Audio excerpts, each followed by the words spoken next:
अस्सलाम वालेकुम dear students, welcome to online class of physics. Previous video lecture में हम लोग स्टडी कर रहे थे बेटा Newton first law of motion, Newton second law of motion और कुछ एग्जांपल हमने सॉल्व की थी F = ma फार्मूले से। हमने कहा था कि हम जब एक्सेलरेशन फाइंड करते हैं तो हम F = ma फार्मूले को कैसे यूज़ करते हैं, फोर्स कैलकुलेट करनी है तो हम उसको कैसे यूज़ करते हैं, मैस कैलकुलेट करना हो हम उसको कैसे यूज़ करते हैं। सो आज हमारा जो नेक्स्ट टॉपिक है that is mass and weight. ये बेटा आपको उमूमन 2 मार्क्स का क्वेश्चन पूछा जाता है एग्ज़ाम में कि differentiate between mass and weight और what is the difference between mass and weight, how you can define weight, how you can define mass, mass को आप कैसे डिफाइन कर सकते हैं, वेट को आप कैसे डिफाइन करते हैं, मैस और वेट में क्या डिफरेंस है। तो हम आज के इस टॉपिक में इस क्वेश्चन के बिहाफ पे हम इन चीज़ों को स्टडी करेंगे कि what is difference between mass and weight. So first of all mass क्या है।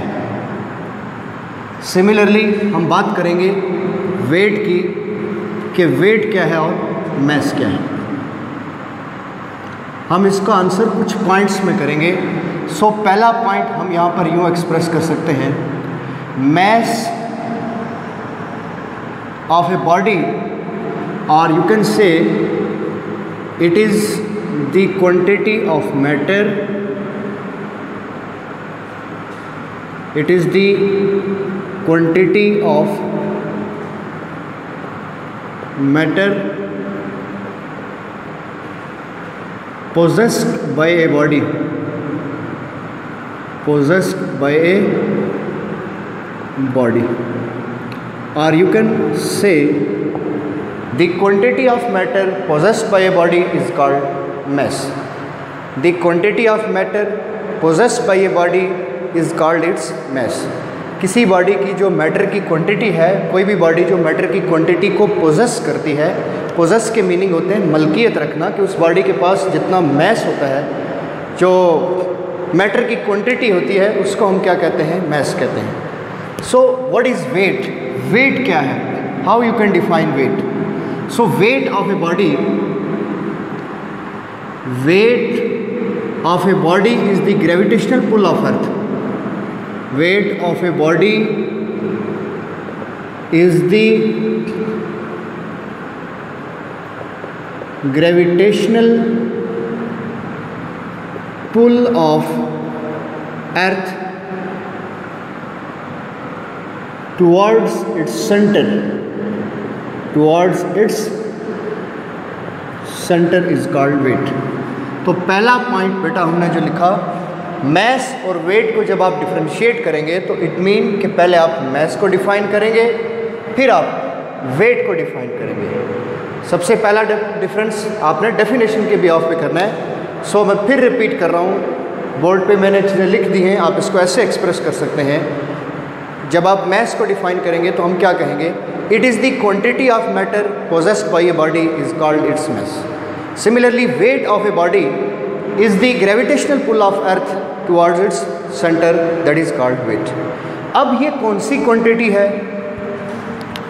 दूसरा point, it is a scalar quantity, it is a scalar quantity, ये एक स्केलर क्वांटिटी है। अब यहाँ हम यही डिफरेंस लिखेंगे कि ये कौन सी क्वांटिटी है। So it is A vector quantity, it is A vector quantity, और जब ये वेक्टर क्वांटिटी है तो डेफिनेटली इसकी डायरेक्शन होगी and is always directed towards, and is always directed towards centre of earth, and is always directed towards center of earth. Is it clear? दूसरा point clear हो गया। अब हम तीसरे पॉइंट की तरफ आते हैं कि तीसरा क्या डिफरेंस है इनमें। तो हम लिख सकते हैं बेटा कि its unit is kg, that is kilogram, and its unit is that is Newton. इसका यूनिट क्या है, न्यूटन है। और क्या लिख सकते हैं हम, it is measured by spring balance or beam balance, spring balance or beam balance। इसको हम क्या लिख सकते हैं, इसका एक फार्मूला है हमारे पास, W is equal to mg, हम इसको लिख सकते हैं। इट्स फार्मूला इज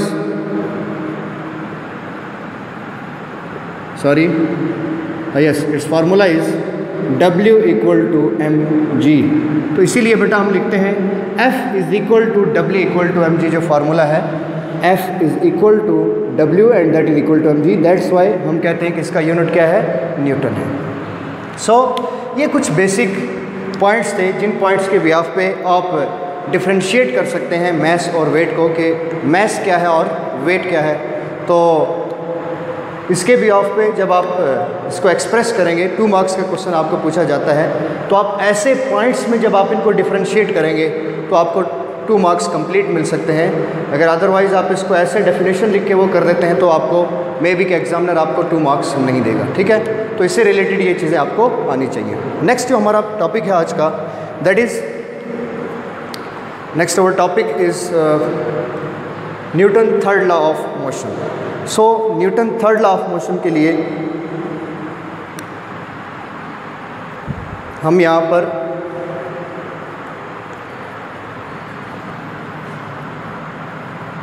डिस्कस करेंगे पहले उसकी स्टेटमेंट को, और उसकी स्टेटमेंट के बिहाफ पर फिर हम उसकी एक्सप्लेनेशन करेंगे कुछ एग्जांपल्स के साथ। Newton third law of motion. So Newton third law of motion में सबसे पहली चीज़ हम स्टेटमेंट देखेंगे कि Newton first law third law of motion की स्टेटमेंट क्या है। न्यूटन का पहला लॉ क्या है, Newton first law of motion क्या है, न्यूटन सेकंड क्या है और न्यूटन थर्ड क्या है। हर एक की स्टेटमेंट है, और वो स्टेटमेंट किसने इंट्रोड्यूस की, डेफिनेटली न्यूटन ने की। इसीलिए हम इन लॉज को क्या कहते हैं, Newton first law of motion कहते हैं, Newton second law of motion कहते हैं और Newton third law of motion कहते हैं। न्यूटन का कहना था according to his for his third law, उसके तीसरे लॉ के लिए, to every action there is always an equal but opposite reaction. मैं फिर रिपीट कर रहा हूँ, to every action there is always an equal but opposite reaction. Newton ने ये कहा कि जब भी कोई बॉडी एक्शन करेगी, हर एक एक्शन का रिएक्शन होगा, मैग्नीट्यूड में बराबर होगा, लेकिन डायरेक्शन उसकी कैसी होगी, अपोजिट होगी। To every action there is always an equal but opposite reaction, कि जब भी आप एक्शन करेंगे, एक्शन फोर्स लगाएंगे, तो उस एक्शन फोर्स का आपको रिएक्शन मिलेगा, और जो उसके मैग्नीट्यूड में इक्वल होगा, लेकिन डायरेक्शन में कैसा होगा, अपोजिट होगा। तो मैं इसकी स्टेटमेंट यहाँ लिख देता हूँ, to every action there is always an equal, to every action there is always an equal but opposite reaction, but opposite reaction. So this is the statement of Newton third law of motion. ये Newton third law की statement है। To every action, ये every action mean बेटा कि ये आपके पास action force होगी, there is always an equal but opposite reaction, उसकी एक रिएक्शनल फोर्स होगी। ये न्यूटन का कहना था। अब न्यूटन ने डेफिनेटली डेली लाइफ में इन चीज़ों को ऑब्जर्व किया, और तब जाकर न्यूटन ने ये अपना लॉ डिड्यूस किया। तो हम उसकी एक्सप्लेनेशन करते हैं with some example. Explanation with example. तो बेटा हम पहली एग्जांपल लेते हैं। पहली एग्जांपल हम ले लेते हैं, a book lying on A table, a book lying on A table. Newton ने कहा कि अगर टेबल पर एक बुक पड़ी है तो वो बुक एक्शन फोर्स लगा रही है, और उस बुक के ऊपर एक रिएक्शनल फोर्स भी लग रही है, उसके ऊपर रिएक्शन भी हो रहा है। तो हम उसको एक्सप्रेस कर देते हैं यहाँ पर कि कैसे एक बुक जो टेबल पर पड़ी है उसके ऊपर एक्शन हो रहा है, उसके ऊपर रिएक्शन हो रहा है, वो बुक कैसे रिएक्ट कर रही है। ये आपके पास फॉर एग्जांपल एक टेबल है, इस टेबल के ऊपर आपने एक बुक को रखा है, ठीक है। अब इसके ऊपर मैं यहाँ पर एक बुक रख देता हूँ, ये आपके पास एक बुक आ गई।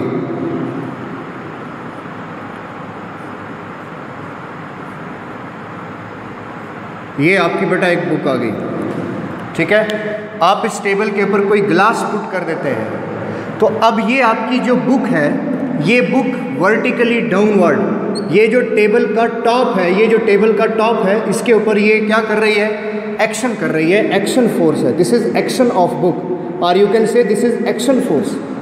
ये एक्शन फोर्स हुई बुक की। अब ये जो टेबल का टॉप है, ये रिएक्ट कर रहा है बुक को वर्टिकली अपवर्ड, तो इसको हम क्या कहते हैं कि this is what, this is reaction of table top, reaction of table top. ये जो टेबल का टॉप है, टेबल का ये जो फेस है, ये टेबल का फेस क्या कर रहा है, उस बुक को वर्टिकली अपवर्ड रिएक्ट कर रहा है। So when we place the book on the table, जब आप टेबल के ऊपर बुक को प्लेस कर रहे हैं, तो बुक का जो वेट है वो बेसिकली एक्शन फोर्स है। वो उस टेबल के ऊपर क्या कर रही है, टेबल के टॉप के ऊपर वो बुक अपने वेट के लिहाज से उसके ऊपर एक्शन फोर्स लगा रही है। अब न्यूटन ने कहा कि हर एक्शन का रिएक्शन होगा जो मैग्नीट्यूड में इक्वल होगा, लेकिन डायरेक्शन में अपोजिट होगा। तो देखिए इसका जो ये बुक का जो एक्शन है, एक्शन फोर्स है, वो वर्टिकली डाउनवर्ड है, और इस टेबल के टॉप का जो रिएक्शन है, जो रिएक्शन फोर्स है, वो वर्टिकली अपवर्ड है। तो इससे ये बात प्रूव हुई, न्यूटन ने जो बात कही कि to every action there is always an equal but opposite reaction, कि हर एक्शन का रिएक्शन होता है और वो जो रिएक्शन है उसकी डायरेक्शन अपोजिट होती है, मैग्नीट्यूड में क्या होता है, इक्वल होता है या सेम होता है। एक और इम्पॉर्टेंट बात कि जो एक्शन फोर्स और रिएक्शन फोर्स है वो एक ही बॉडी के ऊपर एक्ट नहीं करती।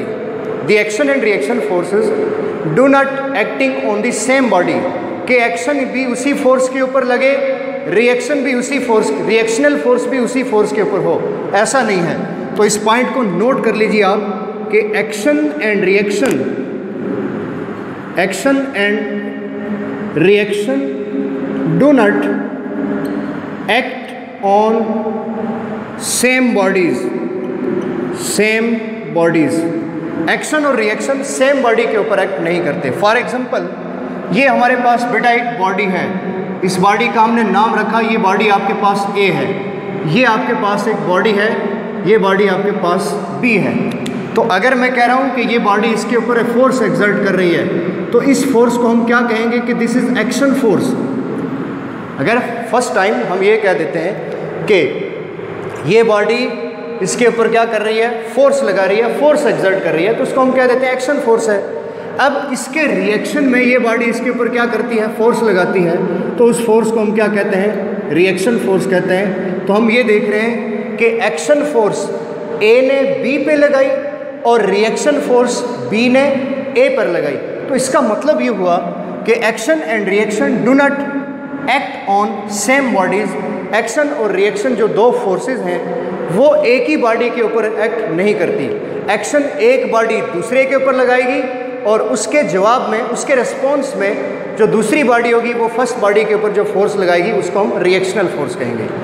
अगर मैं आपको एक छोटी सी एग्जांपल दे देता हूँ बेटा कि ये आपके पास एक वाल है, इस वाल के ऊपर जब आप क्या करते हैं, एक बॉल को आप क्या करते हैं, ऐसे थ्रो करते हैं, तो जब बॉल इससे जाकर टकराएगा, बॉल जब इस वाल से टकराएगा तो ये फोर्स कैसी हुई, ये एक्शन फोर्स हुई। अब हमें तो नहीं दिख रहा ऐसे प्रैक्टिकली कि जैसे बॉल भाग के जा रहा है और बॉल मूव करके उसके साथ टकराता है, तो ऐसे दीवार अपनी जगह से हिल के तो इसके ऊपर वापस क्या करे, रिएक्ट करे, इसको पुश करे। नो, इस बॉल का जो अपना मैस है, जो इसके मैस के बिहाफ पे इसका इनर्शिया है, उस इनर्शिया के बिहाफ पर ये वॉल इस बॉल के ऊपर क्या करेगा, रिएक्शन फोर्स लगाएगा और जो डायरेक्शन में अपोजिट होगी, ठीक, हम जितना ज़ोर से बॉल को मारेंगे बॉल उतना ज़ोर से वापस आएगा। सिमिलरली मैं आपको एक कॉमन एग्जांपल देता हूँ। जब आप अपनी मुट्ठी को बंद कर देते हैं, इसको एक मुक्का बना देते हैं आप, अगर आप एक दीवार के ऊपर हल्का सा ऐसे पुश करते हैं तो इट मीन कि आप एक्शन कर रहे हैं, एक्शन फोर्स लगा रहे हैं, तो आपको दीवार का जो रिएक्शन मिल रहा है, वॉल का जो रिएक्शन मिल रहा है वो आपको कम मिलेगा, आपको यहाँ पर कम चोट आएगी जब आप कम फोर्स लगाएंगे। जब आप ज़ोर से वहाँ पर मुक्का मारेंगे, ज़ोर से फोर्स एक्सर्ट करेंगे, तो इट मीन कि आपका हाथ ज़ख्मी हो सकता है, आपका ये हैंड डैमेज हो सकता है। जब आप ज़ोर से उसको क्या करेंगे, मुक्का लगाएंगे, तो इट मीन कि आप एक्शन भी क्या कर रहे हैं, ज़्यादा लगा रहे हैं, तो उस दीवार का, उस वॉल का रिएक्शन भी क्या होगा, वो रिएक्ट भी ज़्यादा करेगी। तो इट मीन्स दैट कि जब हम एक्शन फोर्स को बढ़ाएंगे, रिएक्शन भी क्या होगी, बढ़ेगी। तो ये कॉमन सी एग्जांपल है डेली लाइफ में, इसको आप ऑब्जर्व कर सकते हैं। सो इसके बाद नेक्स्ट जो हम एग्जांपल डिस्कस कर सकते हैं that is air filled balloon. जो दूसरी एग्जांपल है, example number 2 according to your book syllabus, air filled balloon. अगर आपके पास एयर फील्ड बालून है, इस एयर फील्ड बालून को जब आप क्या कर देते हैं, एक रूम में आप बालून में एयर फिल कर दी आपने, और एयर फिल करके जब आप उसको रिलीज़ कर देते हैं, छोड़ देते हैं, तो आप उसको इमेजिन कीजिए कि आपको क्या चीज़ नज़र आती है। इसको नोट कर लें ज़रा। तो हमें ऐसा दिखता है बेटा कि ये आपके पास एक बलून है। इस बलून में आपने क्या किया, एयर को फिल किया, एयर फिल्ड बालून। ये एयर फिल्ड बालून है, इसमें आपने एयर को फिल किया हुआ है। अब जब आप इस बालून को क्या कर देंगे, रिलीज़ करेंगे, जब आप इसको छोड़ेंगे, तो आप देखते हैं कि ये बालून अपने अंदर से, इसके अंदर जो आपने एयर को फिल किया है, वो इसके इस छोटे से होल से, ये जो इसका वॉल्व आप कह सकते हैं, जहाँ से एक ये जो स्मॉल ओपनिंग है, जहाँ से आपने एयर को फिल किया है, तो यहाँ से एयर रश आउट हो जाएगी। यहाँ से एयर क्या हो जाएगी, एयर रश आउट। अगर आप इसको एक्शन लेते हैं, ये जो एयर का रश आउट होना, एयर का बाहर निकलना, अगर आप इसको लेते हैं कि ये एक्शन फोर्स है, तो इस बालून का आगे मूव करना, ये बालून फिर बेटा ऐसे हो जाएगा, ये बालून फिर आपको ऐसे दिखेगा कि उसके अंदर से एयर क्या होती जाएगी, निकल आएगी, एस्केप आउट हो जाएगी। जब एयर एस्केप आउट हो जाएगी तो ये बालून क्या करेगा, फिर ये बालून आगे मूव करेगा। ये बालून मैं आपको दिखाता हूँ कि ये बालून आगे फिर ऐसे मूव करेगा, ऐसे आगे जाएगा, तो उसका जो वॉल्यूम है वो वॉल्यूम उसका कम हो जाएगा। मैं आपको इसको यहाँ दिखा देता हूँ। ये आपके पास एक एयर फिल बालून था, इस एयर फिल बालून को आपने यहाँ से एयर इसमें क्या कर दी, फिल कर दी। जब आप इसको रिलीज़ करेंगे, इट मीन कि आप इसको हवा में छोड़ देंगे, रूम में आप ऐसे एयर फिल करके छोड़ देते हैं, तो ये बालून ऐसे हो जाएगा। फिर आगे देखेंगे तो ये बालून ऐसा हो जाएगा। क्यों, यहाँ से यहाँ चला गया। ये अगर आप मान लेते हैं कि ये एक्शन है, तो इसके अंदर से जो एयर रश आउट हो रही है, ये एयर जो फिल की थी जो एस्केप आउट हो रही है, ये उसका क्या हुआ, ये एयर का एस्केप आउट होना, ये दैट इज़ रिएक्शन, ये उसका रिएक्शन है। और इसका फॉरवर्ड मूव करना, आगे मूव करना क्या है, ये एक्शन है, तो ये रिएक्शन है। ये बात क्लियर हो गई।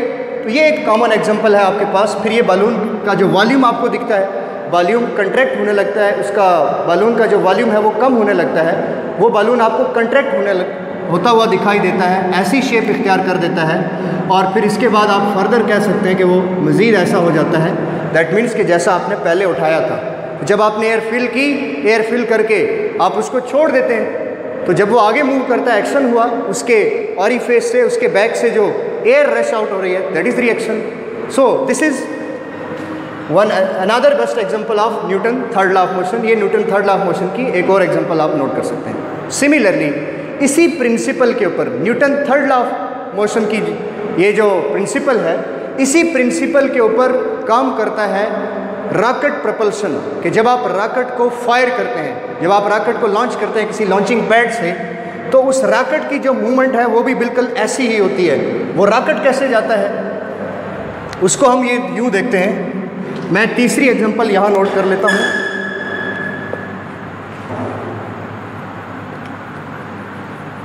That is third one example, rocket propulsion.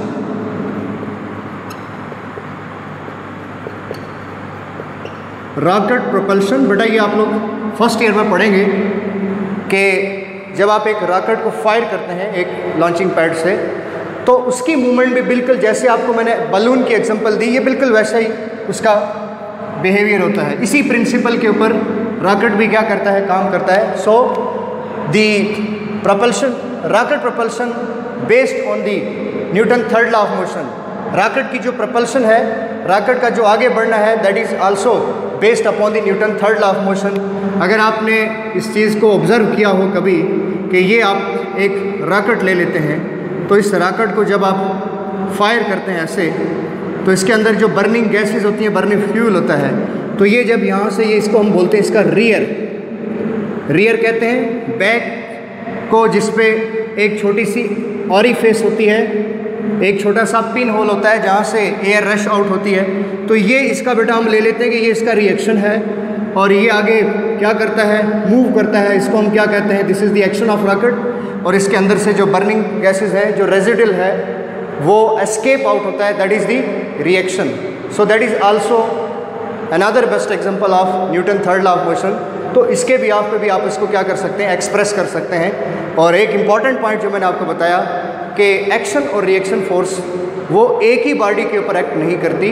Action एक बॉडी के ऊपर एक्ट करता है और जो रिएक्शनल फोर्स होती है वो दूसरी बॉडी के ऊपर होता है। So this is all about the lecture कि Newton third law of motion की स्टेटमेंट क्या है और Newton third law of motion की जो 3 एग्जांपल हमने कॉमन ली। डेली लाइफ में बहुत सारी ऐसी एग्जांपल हैं जिनको आप यहाँ लेकर एक्सप्रेस कर सकते हैं। और पहला जो हमारा एक छोटा सा टॉपिक था, that is mass and weight, how you can differentiate mass and weight. So उसके जो पॉइंट्स मैंने आपको एक्सप्रेस किए, उन पॉइंट्स के ब्याह पर आपको उसको एक्सप्रेस करना आना चाहिए, ताकि जब भी आपको 2 मार्क्स का क्वेश्चन पूछा जाए या आपको कहा जाए कि आप इसको डिफ्रेंशिएट करें, तो आपको डिफ्रेंशिएट करना 1 बाय 1 आपको पॉइंट्स से आपको आना चाहिए कि डेफिनेशन में हम उसको यूँ एक्सप्रेस करते हैं, यूँ डिफ्रेंशिएट करते हैं। देन क्वांटिटी के बिहाफ पे हम कहते हैं कि ये स्केलर है, ये वेक्टर है, फिर इसका यूनिट ये है, इसका यूनिट ये है। ओके, तो नेक्स्ट लेक्चर में हम लोग नेक्स्ट चीज़ें स्टडी करेंगे बेटा। सो तब तक अपना बहुत सारा ख्याल रखिएगा। अल्लाह हाफिज़, थैंक यू।